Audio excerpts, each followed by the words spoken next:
Biden, why did you put your dad on speakerphone with your business partners if he had no involvement in your business? Do you have a dad? Does he call you? Yes. Do you answer the phone? Yes. Okay. But why did you need to talk to him during business meetings if he had nothing to do with your business? That's it. Hey there, guys. Welcome to the channel. So, guys, I'm sure that you guys are all well aware. The Bidens continue to make a complete and total mockery of every branch and every facet of the United States government that they possibly can. You know, Hunter has personally made a mockery of the justice system. You know, he's broken laws that most morally centered people have never even heard of, many that his father actually wrote, ironically. And his father, of course, makes a complete mockery of our entire executive branch. And now they're both tag teaming, doing it together, like Biden should, because you don't mess with a Biden. We've heard that.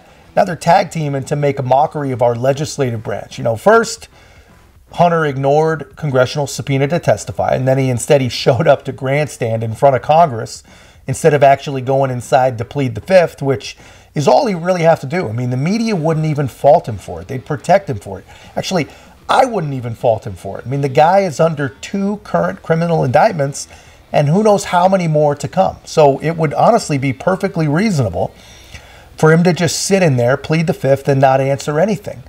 But to defy and attempt to embarrass Congress is just foolish, man, and it serves no real purpose.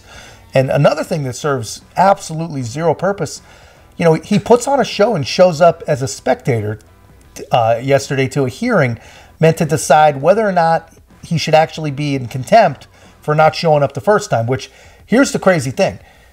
Liberals all over are just like pounding their chest over this like it's some big moment of pride. I mean, just think of that for just a second. Just look at it from the outside looking in like you don't have a dog in the fight. They've got a president's son, a career criminal, a career addict, a career abuser of women, making a mockery of Congress, showing up and showing the world just how above the law that Bidens really truly think that they are, sitting there smirking the entire time. And liberals are just clapping like a bunch of trained seals, man. It is just insane. I wish it's like an out-of-body experience that I wish they would have and just see themselves just acting like this. I mean, this family is every single thing that they've told you that the Trump family is. And they're cheering for it. I mean, they're cheering for it like trained seals, man. You just cannot make that stuff up. Luckily, we have some people left in Congress that are actually willing to at least speak up. Nancy Mace, I mean, she completely lost her mind. We would have expired. We would have loved that. Do any other members wish to be heard? Chair recognizes Ms. Mace from South Carolina. Thank you, Mr. Chairman, Chairman Comer. First of all, my first question is, who bribed Hunter Biden to be here today? That's my first question. Second question, you are the epitome of white privilege, coming into the Oversight Committee, spitting in our face, ignoring a congressional subpoena to be deposed. What are you afraid of? You have no balls to come up here and... Mr. Chairman, point of inquiry. Mr. Chairman... If the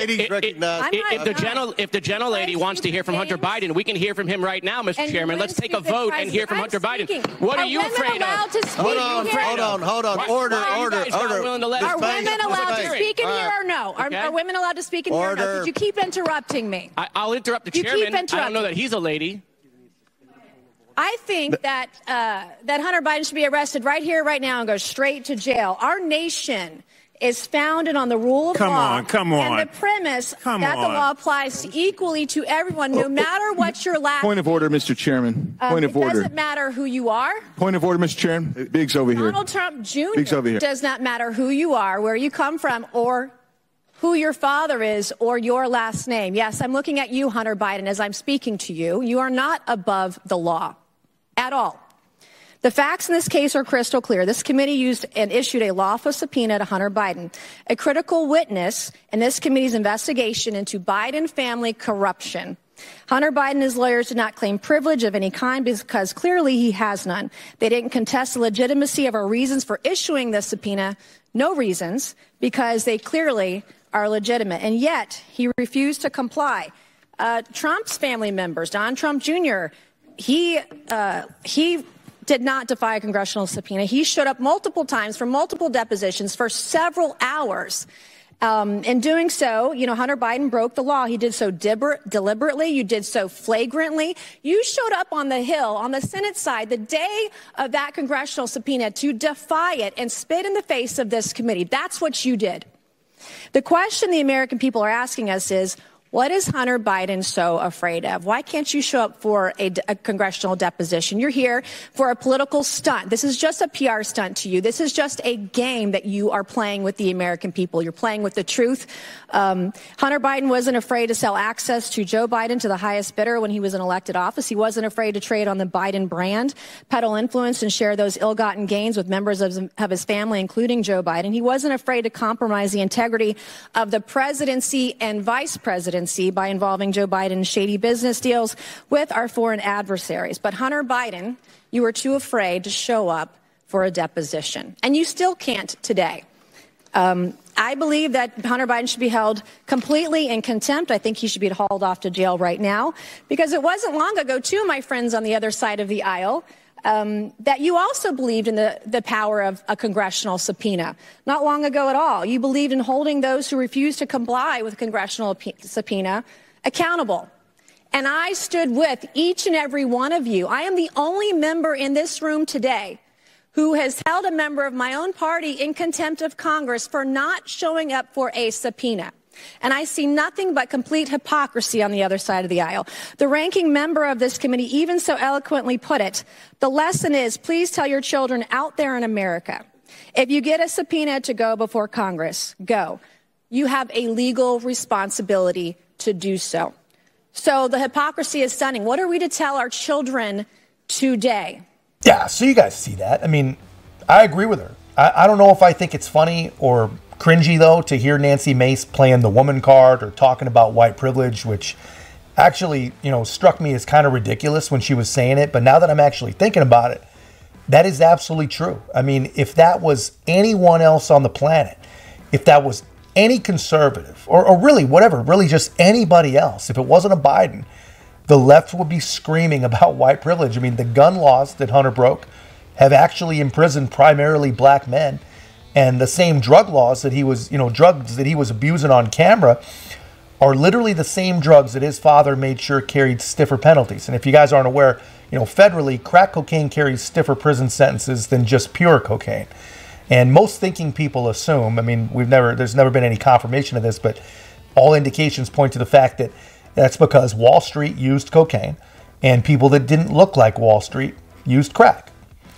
So they thought they could clean up the inner city by making crack more lengthy to possess. Anyway, so maybe she's got a point. Maybe it is white privilege. I think our boy Hunter honestly hit the trifecta. He's got white privilege, he's got liberal privilege, and he's got Biden privilege. All those things, they converge to make someone so above the law that they think it's wise to come and flaunt their lawlessness right in Congress's face in Congress.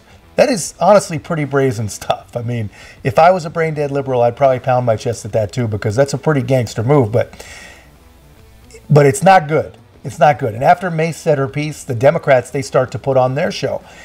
And just take a look at this weasel little Democrat. And let me know in the comments if this seems like it was coordinated with Hunter Biden. The witness accepted the chairman's invitation. It just so happens the witness is here. If the committee wants to hear from the witness and the chairman gave the witness that option, then the only folks that are afraid to hear from the witness with the American people watching are my friends on the other side of the aisle. I don't know if there's a proper motion, Mr. Chairman, but I'll make a motion. Let's vote. Let's take a vote. Who wants to hear from Hunter right now, today? Anyone? Come on. Who wants to hear from Hunter? Motion's out over. Yeah. No one. So I'm a visual learner, and the visual is clear. Nobody over there wants to hear from the witness. Oh, there's one. Thank you. Will you yield for a question? I'm not there yet, but I will eventually. So there's no one, well, other than one or two, that want to hear from the witness. So the majority of my colleagues over there, including the chairman, don't want to hear from the witness with the American people watching. So yeah, I don't know, man. That sure feels and seems like a setup. And if this is a setup, What does that say about congressional Democrats? And what does that say about executive branch Democrats? That they would collude with a career criminal who was about to be held in contempt of Congress, who's under 2 indictments. I mean, what would really be the purpose of that show? Why would they do that? I mean, do they not recognize that even a growing number of their own constituents, their own Democrat voters, they believe that the Hunter Biden situation really is indicative, really is proof of a 2-tiered system of justice? I mean, do they really not see that? I think they see it, and I think they just don't care. I think they all know that they can do, say, and be whatever they want. And honestly, when this whole thing finally runs its course and it all blows up in their faces like it should, I mean, I don't see how it doesn't. What will be their excuse then? What are they going to tell their constituents? But here's the best part. These Democrats, they're running their scams saying that Hunter is ready to answer questions in public right here, right now. Let's just ask it, hold it right here. What do you have to hide from the American people? And the second that Marjorie Taylor Greene uses her time to take them up on that, Hunter could not get out of there fast enough. And again, the liberals just clap like a bunch of trained seals. Pretty amazing stuff. Remember, this is what it looks like when the adults are back in the room. This is what you get. But guys, that's just my take. Let me know yours in the comments. And if you haven't already, please don't forget to like, comment, subscribe. Most importantly, share the channel. We'll see you in the next one.